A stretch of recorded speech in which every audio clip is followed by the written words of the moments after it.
Welcome to our YouTube channel study with Saudagar. आज के इस वीडियो में हम लोग महत्वपूर्ण 50 विलोम शब्द को देखने वाले हैं जो हमारे दैनिक जीवन में यूज होते हैं और किसी न किसी एग्जाम में पूछे जाते हैं। तो चलिए वीडियो को हम लोग स्टार्ट करते हैं और हम लोग महत्वपूर्ण 50 विलोम शब्द को देखते हैं। इससे पहले भी एक इसका पार्ट 1 वाला भी वीडियो बन चुका है। यदि आप लोग वो नहीं देखे पहले उस वीडियो को भी आप लोग जरूर देखें। तो चलिए वीडियो को शुरू करते हैं। पहला है प्रसूति। प्रसूति का अर्थ मतलब होता है वो अवस्था जिसमें कोई महिला अगर किसी बच्चे को जन्म देता है तो उस अवस्था को हम कहते हैं प्रसूति। इसका विलोम हो जाएगा निवृत्ति। क्या हो जाएगा? इसका विलोम निवृत्ति। तो हम लोग इसको लिख लेंगे निवृत्ति। अब निवृत्ति मतलब क्या होता है? तो ये वो अवस्था, निवृत्ति मतलब होता है वो अवस्था जो जन्म देने के बाद हो, यानी जन्म देने के बाद जो अवस्था होगा, यानी जन्म देने के बाद निपट जाएगा, वो अवस्था को हम लोग निवृत्ति बोलेंगे। नेक्स्ट है सुलभ। सुलभ का विलोम शब्द क्या होता है? पहले सुलभ का अर्थ जान लेते हैं। सुलभ होता है जो हमें आसानी से प्राप्त हो, उसको सुलभ बोलते हैं। इसका विलोम शब्द होता है दुर्लभ। क्या होगा? दुर्लभ। सुलभ का विलोम शब्द दुर्लभ होता है। तो सुलभ का विलोम शब्द क्या हो गया? दुर्लभ। नेक्स्ट हम लोग जानेंगे सावधान। तो देखिए, सावधान मतलब सचेत हो जाना। सावधान का मतलब सचेत हो जाना और इसका विलोम शब्द हो जाएगा असावधान। क्या होगा? असावधान। अब असावधान मतलब क्या होता है? असावधान मतलब होता है लापरवाह। क्या होगा?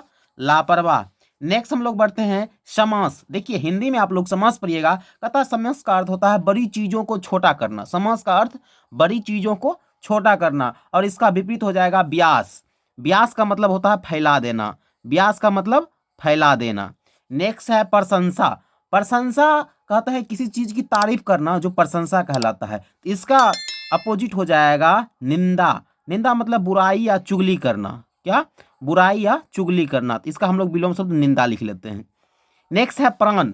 प्राण का अर्थ होता है सचेतन या चेतन। तो इसका विलोम हो जाएगा निष्प्राण। क्या होगा? निष्प्राण। तो हम लोग निष्प्राण को लिख लेते हैं। तो निष्प्राण का अर्थ क्या होता है?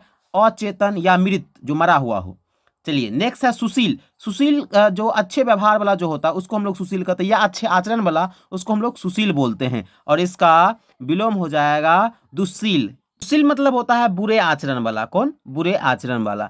चलिए, नेक्स्ट है पंडित। पंडित जो विद्वान होते हैं उसको पंडित बोलते हैं। इसका विलोम शब्द होता है मूर्ख।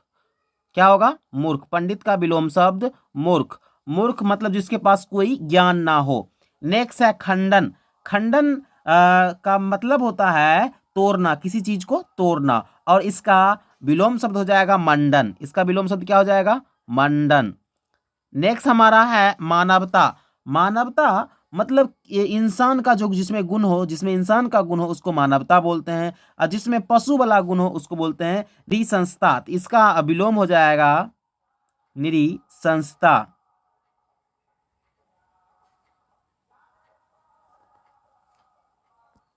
नेक्स्ट है हमारा अभिमानी। अभिमानी का मतलब जिसके अंदर घमंड हो। अभिमानी का विलोम शब्द हो जाएगा निर्भिमानी। क्या हो जाएगा? निर्भिमानी। हम लोग लिख लेते हैं निर्भिमानी। इसका विलोम हो जाएगा निर्भिमानी। मतलब क्या होगा? तो निर्भिमानी मतलब होता है जिसके अंदर घमंड ना हो। जिसके अंदर घमंड ना हो। नेक्स्ट है कुसुम। कुसुम का अर्थ फूल या पुष्प होता है और इसका विलोम पाहन होगा। क्या होगा? पाहन यानी पत्थर।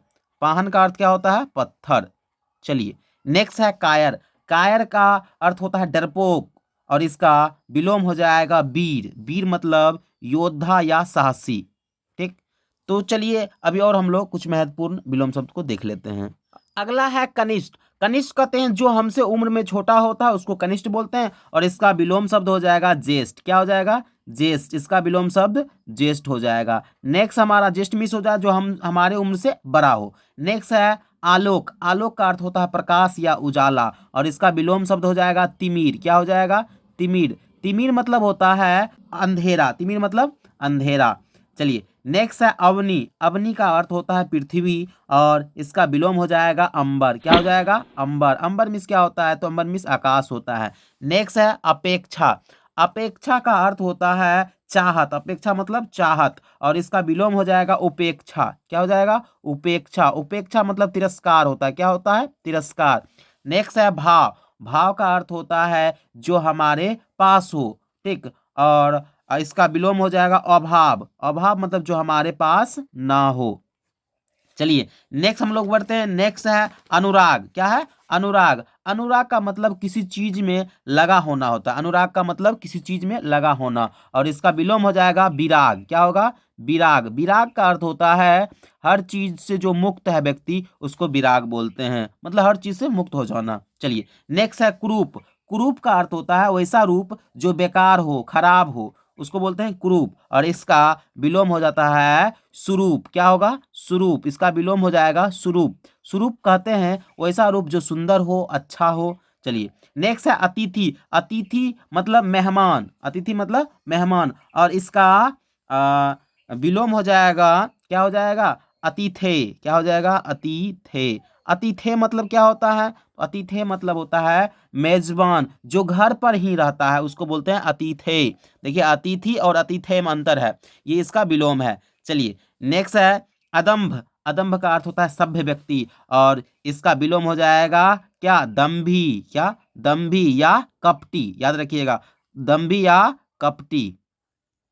नेक्स्ट हमारा है अधिष्ठाता। अधिष्ठाता मतलब होता है नजर रखने वाला, और इसका विलोम हो जाएगा अनियामक। अनियामक। अनियामक का मतलब क्या हो जाता है? तो अनियामक का अर्थ हो जाएगा जिस पर कोई नजर ना रखता हो, जो जिस पर कोई नजर ना रखता हो। नेक्स्ट हमारा है निंद। क्या है? निंद। निंद मतलब होता है जिसकी निंदा की जाए। निंद मतलब जिसकी निंदा की जाए, और इसका विलोम हो जाएगा वंध। क्या होगा? वंध। वंध मतलब कहने का मतलब जिसकी वंदना की जाए, जिसकी वंदना की जाए।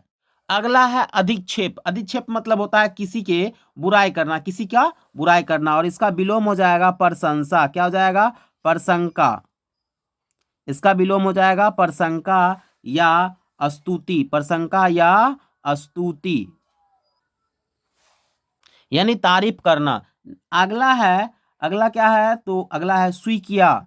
स्वीकिया मतलब होता है जो अपना हो, यानी अपनापन, उसको बोलते हैं स्वीकिया, और इसका विलोम हो जाएगा परकिया मतलब पराया। क्या हो जाएगा? परकिया मतलब पराया। नेक्स्ट है अदोष। क्या है? अदोष। अदोष का अर्थ होता है जिसमें दोष ना हो, और इसका विलोम हो जाएगा सदोष, जिसमें दोष हो, जिसमें क्या हो? दोष हो। चलिए नेक्स्ट है नित्य। नित्य का अर्थ है हर रोज। नित्य का अर्थ हर रोज, और इसका विलोम हो जाएगा अनित्य, मतलब रोज ना होता हो, अनित्य।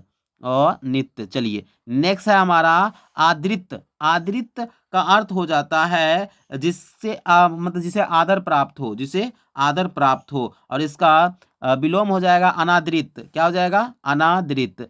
अनादृत का मतलब क्या होगा? अनादृत का अर्थ होता है जिसे आदर प्राप्त ना हो, जिसे आदर प्राप्त ना हो। नेक्स्ट है विपुल। विपुल मिस होता है बहुत अधिक मात्रा में। विपुल मतलब क्या होता है? बहुत अधिक मात्रा में, और इसका विलोम हो जाएगा स्वल्प। क्या हो जाएगा?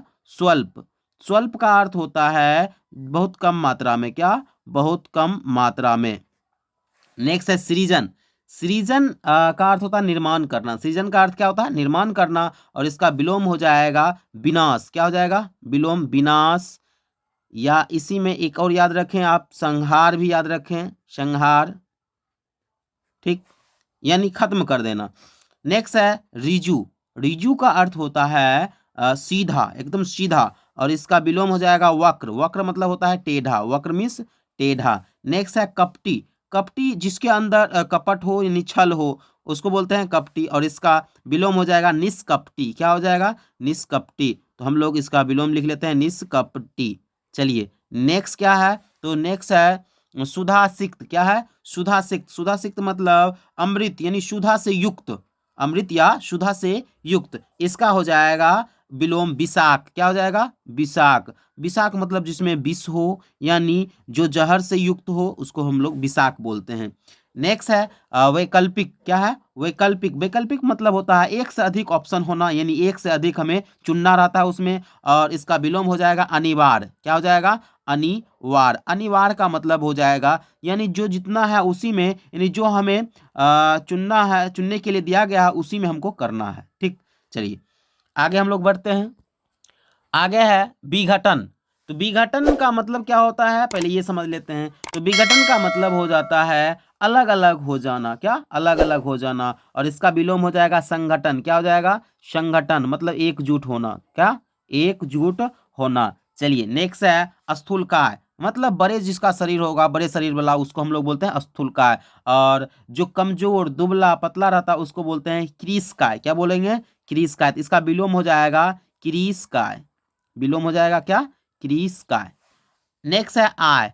आय मतलब होता है आमदनी, आय का अर्थ आमदनी, और इसका विलोम हो जाएगा व्यय। क्या हो जाएगा? व्यय। व्यय मीन्स होता है खर्च करना। ठीक। चलिए नेक्स्ट है संकीर्णता। संकीर्णता का मतलब होता है शुक्रा हुआ या छोटी सोच वाला, छोटी सोच वाला, उसी को संकुरता यानी विचार के दृष्टि से ये सब देखा जाता है, तो यानी छोटी सोच वाला। उसी तरह इसका विलोम हो जाएगा तो क्या हो जाएगा? उदारता हो जाएगा, जो दयालु हो। ठीक, उदारता, इसका विलोम याद रखेंगे, उदारता होता है। चलिए नेक्स्ट है सापेक्ष। सापेक्ष का मतलब होता है जो किसी एक पक्ष के तरफ हो, जो किसी एक पक्ष के तरफ हो, और इसका विलोम हो जाएगा निरपेक्ष। क्या हो जाएगा? निरपेक्ष। निरपेक्ष। निरपेक्ष का अर्थ क्या होता है? तो जो किसी का पक्ष ना लेता हो वो निरपेक्ष कहलाता है। चलिए नेक्स्ट है आगत। आगत मीन्स होता है आया हुआ। क्या? आया हुआ, और इसका विलोम हो जाएगा अनागत, जो आया हुआ ना हो, यानी मतलब यहीं का हो, तो इसका क्या हो जाएगा विलोम? अनागत। तो हम लोग याद रखेंगे अनागत। नेक्स्ट है अनुकूल। क्या है? अनुकूल। अनुकूल का अर्थ क्या होता है? तो देखिए अनुकूल का अर्थ होता है जो हमारे क्या अनुसार हो। अनुकूल का मतलब जो हमारे अनुसार हो, और इसका विलोम हो जाएगा प्रतिकूल। क्या हो जाएगा? प्रतिकूल। जो हम सोच रहे हैं वैसा ना हो, वैसा ना हो, तो वो हो जाएगा प्रतिकूल। चलिए नेक्स्ट है मुख्य। मुख्य का विलोम से पहले, मुख्य का अर्थ मतलब जो प्रमुख, विशेष। ठीक, और इसका विलोम हो जाएगा गौण, मतलब कम महत्वपूर्ण वाला। क्या हो जाएगा? गौण, और इसका अर्थ क्या है? कम महत्वपूर्ण वाला। चलिए और हम लोग कुछ महत्वपूर्ण है उसको भी देख लेते हैं। अगला है विधवा। विधवा का अर्थ होता है जिसका पति मर गया हो, उसको क्या कहते हैं? विधवा, और इसका विलोम हो जाएगा सधवा। क्या हो जाएगा? सधवा। याद रखें, सधवा उसको कहते हैं जिसका पति जीवित हो। नेक्स्ट है ग्रामीण। ग्रामीण मतलब गांव वाला जो होता है उसको ग्रामीण बोलते हैं, और इसका विलोम हो जाएगा नागर। क्या होगा? नागर। नागर मतलब होता है नगर वाला। नागर मतलब नगर वाला। ठीक। चलिए नेक्स्ट हमारा है निर्दय। निर्दय मतलब होता है जो क्रूर हो। क्या हो? क्रूर, और इसका विलोम हो जाएगा सदैव। क्या हो जाएगा? सदैव। विलोम ही हो जाएगा सदैव। नेक्स्ट है तटस्थ। तटस्थ का मतलब होता है जो नजदीक हो, किसी के तट के नजदीक, एक तरह समझिए, और या नजदीक हो, तटस्थ हो गया, और इसका विलोम हो जाएगा दूरस्थ, मतलब दूर। क्या हो जाएगा? दूरस्थ। दूरस्थ मीन्स दूर होता है। नेक्स्ट है हमारा अथ।